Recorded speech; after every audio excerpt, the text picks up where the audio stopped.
Yeah, his only goal coming in 59 seconds. Fastest Premier League goal we've seen so far this season, and the fastest Premier League goal at the Etihad from City since September 2019. Listen, it's games like this, Dawson, if you're going to be part of the title race, you simply have to win. They moved to within 4 points of Arsenal, but that could be 9 points tomorrow if Arsenal beat Chelsea at Stamford Bridge. But they were far from convincing, City, today, particularly second half. Anything but convincing. First half was too easy. And I think that's what sometimes can happen. You can come lackadaisical, it's slow passing. I think I said to you in the first half, I was pretty bored. They got off to such a quick start. Great play down the left-hand side. Silva lends Nunes in, pulls it back to Foden, and the ball's high and it gets his leg up. Good contact, hits the bar and go in. You think, oh, here we go. It's going to be goal after goal. And it was just slow. Leeds were too passive. They didn't get anywhere near the levels that you have to be at to play against Manchester City away from home. However, second half, Leeds turned up the gear and Manchester City struggled to cope with that. And at one point, the game was in a balance. I had no idea which way it was going to go. I would have probably edged towards Leeds. But what they did when they were under pressure, game management, which I talked about, Donnarumma goes down and stops that stem of one-way attacking from Leeds. I don't really like that, but it's game management. Pep tweaked it a little bit, got his team back into shape, and then at the end, anything can happen, and that little bit of quality from Phil Foden, I thought it was exceptional today. Everything positive that Manchester City did came through. He was getting on the ball, he was trying to create, he was running forward, and he got his goal. His last goal late on, it needed that little bit of magic because Leeds were defending for their lives. Everyone behind the ball, takes it across his body. He's wanting to get the shot away and takes an extra touch and puts it past Lucas Perry. Job done, not convincing in the slightest. And one job that Leeds United definitely got done today was keeping Erling Haaland quiet. I mean, one shot in the entire game, and that came in the 88th minute. How do they keep him so quiet today? Well, he must have felt sorry for Leeds. He must think I was born in Leeds. I was a Leeds fan as a young kid. I used to have Eric Backer on my shirt, and he just didn't look interested. I was so surprised. I expect him to turn up here after the last two performances and results and go, do you know what, I'm going to show everyone how good I am. When you say he didn't look interested, what, body language, the runs he was making? Running, his runs in behind. He had one attempt late on when the ball's coming from Jeremy Doku and Struijk holds him well, he gets ahead. But he just looked... I mean, look, he didn't get an awful lot of service, don't get me wrong, and that can sometimes happen with Haaland. But today he certainly wasn't at the races. Let's talk about Leeds United, Dawson. He talks about, in that interview we just heard from Daniel Farke, how united they are, how tight they are as a team. Did you see evidence of that, particularly in the second half, the way they fought back? Most definitely. And he's touched on there saying he was proud of his team, and he should be. He really, really should. I thought they were unfortunate not to get a point out of the game or even win it in the second half. I mean, he made big calls at half-time, taking his two wide players off in Willie Gnonto and Dan James, went to a back three, brought Puyol and Dominic Calvert-Lewin in, and went a little bit more direct and went, can you deal with this Manchester City, your defenders? And they couldn't. For large periods of that second half, when they played to the strengths, from Lucas Perry going more direct, Puyol putting the ball up and playing balls into... Jayden Bogle, who was playing wing-back with James Justin, and I thought it suited them the way they played. They got the just rewards. Really, really disappointed the way the first half played out. Give a goal away from home after 1 minute, and the set piece is so avoidable from Lucas Perry. And you reflect back and go, we should have got something out of that game. And Daniel Farke has to try and take the positives, but we know in this game it's about getting points on the board. It's happened too many times late on in games where they've not picked up points that they should have done. Fulham away, arguably, could have nicked 3. Get nothing. Bournemouth at home, leading 2-1, draw 2-2. These are big moments in the season for Daniel Farke, but plenty of positives for Leeds United. Tough place to go, but it doesn't get any easier. No, it does. I mean, Chelsea away, Liverpool at home next too. But has that performance perhaps bought him some extra time, if indeed he is under pressure in terms of his future at the club? I certainly hope so, because last week people are talking about his substitutions and are they right and wrong. People will have questioned, you're taking Dan James off, you're taking Gnonto off. Sometimes when you go to a back three or a back five, whichever you want to play it, this was a positive, and you can use it on that if you go more direct. So I certainly hope so for Daniel Farke. The Premier League is challenging at time, but they showed a big response after that first 45 minutes because it was well below. If you're going to get anything out in the Premier League, you need to start the Premier League games better. Yeah, well, I mean, Foden's definitely back to his best. I think we saw a lot of it against Dortmund a few weeks ago, and then, people have doubted him last season. we got the job done. It wasn't convincing at all, like you said. Haaland didn't get a goal. He's on for 100 actually. He's on 99 at the moment in the Premier League, but we won the game. That's all I'm really bothered about, and it was pretty relieving at full time, to be honest. Luke, obviously, after seeing Foden's performance today, and I completely agree with you as well, that it looks like Foden is back to his best again. That second goal today, the first goal was tough, the way he's got over the ball and controlled it, but the second goal was like a typical number 10 goal. He's on the half turn, he's shifted the ball, shifted it again, and then put it in the bottom corner. Based upon this form, is he a starter for England, or is he just a squad player? It's tough, mate. I mean, the thing is, right, he was PFA Player of the Year before the Euros and he still couldn't get a start for England. I think when you're picking an England team, you want players that have done it for England, and Foden hasn't quite done that as much as I'd love to, see him start. In fairness, Luke, he hasn't played in his position, his natural position. Yeah, exactly. No, I completely agree with you. He's been out wide. We want to see him left playing wing, and playing on the, by the way, playing on the right wing for England is a lot different to playing right wing for City, where you can just drift into the number 10 positions. When England play, they have their wingers really wide, right? So it's different for Foden. Yeah, I mean, I'm his number one fan. I want him straight in the team, but you got to see what Tuchel can cook up.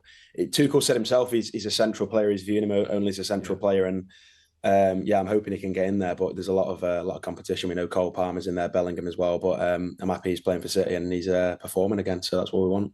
Luke, why do Man City's defence always look fragile? You know, when you guys won the triple, defense, mate. Honestly, I was right behind that sorry, Luke. When you guys won the triple, though, like your defense wasn't too dissimilar. I mean, Ake was there, yes. I mean, Nunes wasn't there. Sorry, but I mean, generally you got the same kind of players. But now every single game, you look like you're going to concede.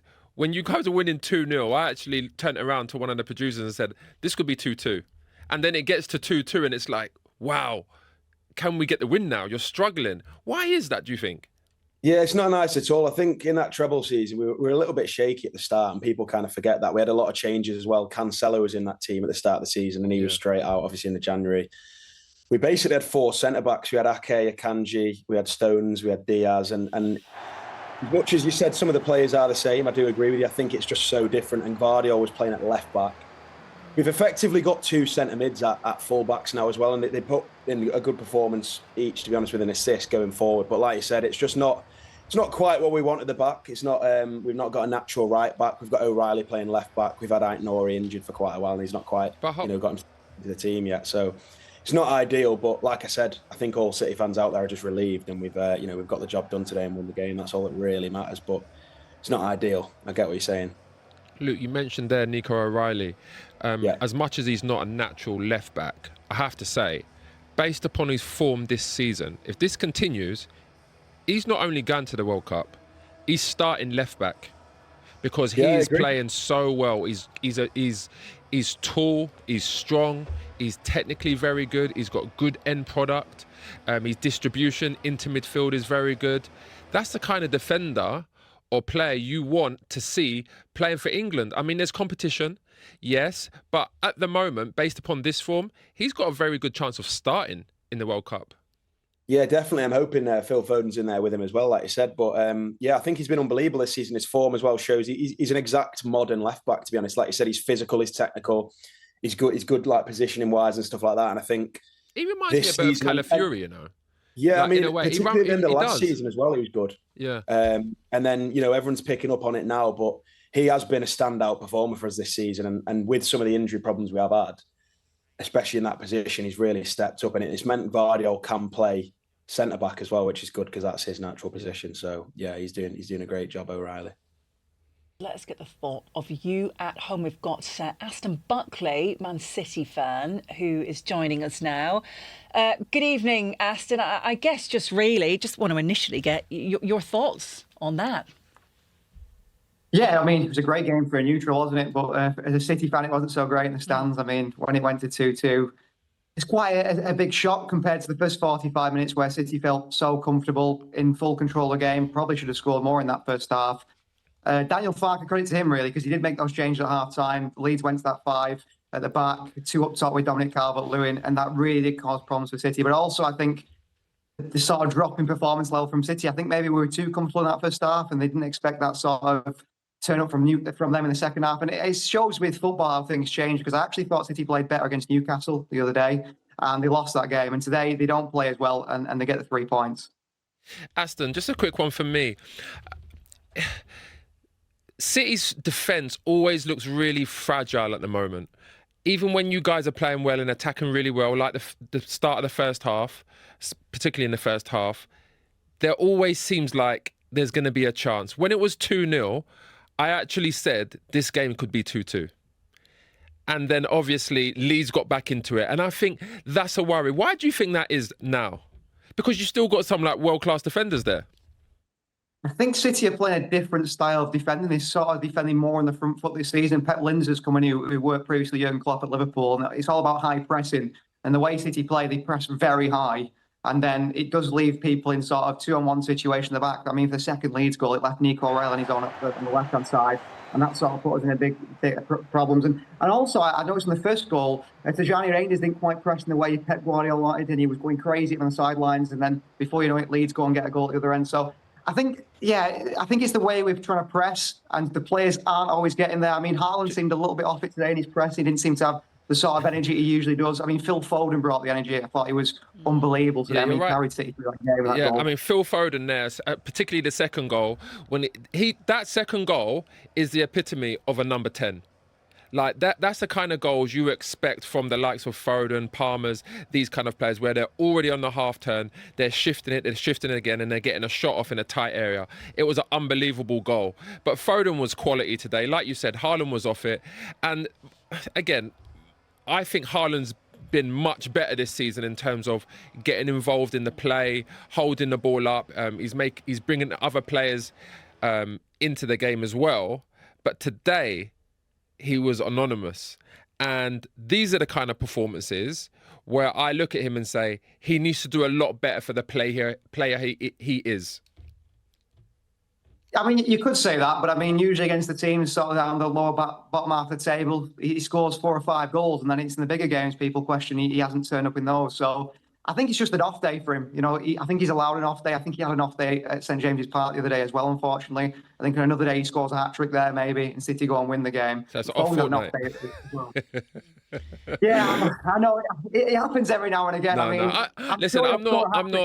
Listen, I played as a striker, and obviously I never scored nowhere near as many goals as Haaland. But I just think that if Haaland's going to be compared to the greatest strikers to ever play in the Premier League, these kind of games, he needs to turn up and do more. I'm not saying you're going to score goals every single game, because you're not. But you just got to do more than what he's done today. And I mean, it looks like Pep here is giving him a pep talk. I don't know if it's a tactical thing with Haaland. I know it's a lot last season. He wasn't as good as he usually is last season.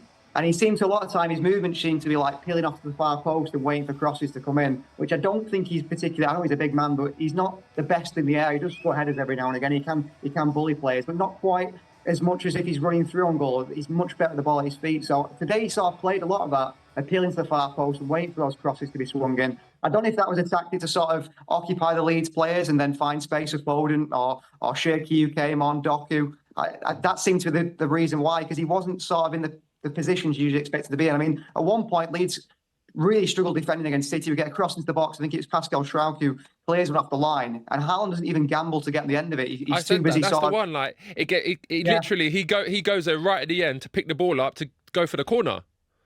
Like normally, Haaland's like he's in there. He's a fox in the box. Yeah, I don't know what his movement's doing. I think it was really an off day. He seemed to be more involved in sort of getting scuffles with the opposition defenders and sort of occupying him. I don't know if that was the idea, for him to occupy him and find space for the others, but it wasn't an odd game from Haaland. But I won't be worried. Look, thanks for the messages that have come in as well. We just want to ask Jay, you saw a question pop up there. Do you think City will win the league, or do you think they are too vulnerable? You talked about their defensive frailties. No, I can't see Man City winning the league. I think that there'd be more chance of them winning in Europe than in the league. I just feel like at home, again, you guys look like you're going to concede goals like every game.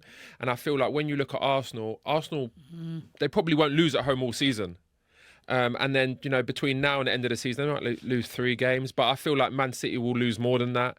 Liverpool are obviously way off it. I mean, the realistic, contenders are Chelsea, to be honest. They're playing well. They're in form. They're second in the league. You can't argue with that. But I don't think Man City's far off. They've still got some unbelievable players there. They're going to strengthen. They might even strengthen in January. But I just don't feel like this is a season that Man City are even competing for the title. What do you think of this message? Haaland, he's a flop. No, Haaland's a flop. That's just caught my eye, guys. Listen, Haaland is he's going to go down as one of the best goal scorers of all time, I'm sure. As long as he avoids injuries, we pray. But, I mean, I just don't see Man City being there or thereabouts come May. OK, Aston, thank you very much indeed. I think a few of the fantasy football players obviously sending those messages well.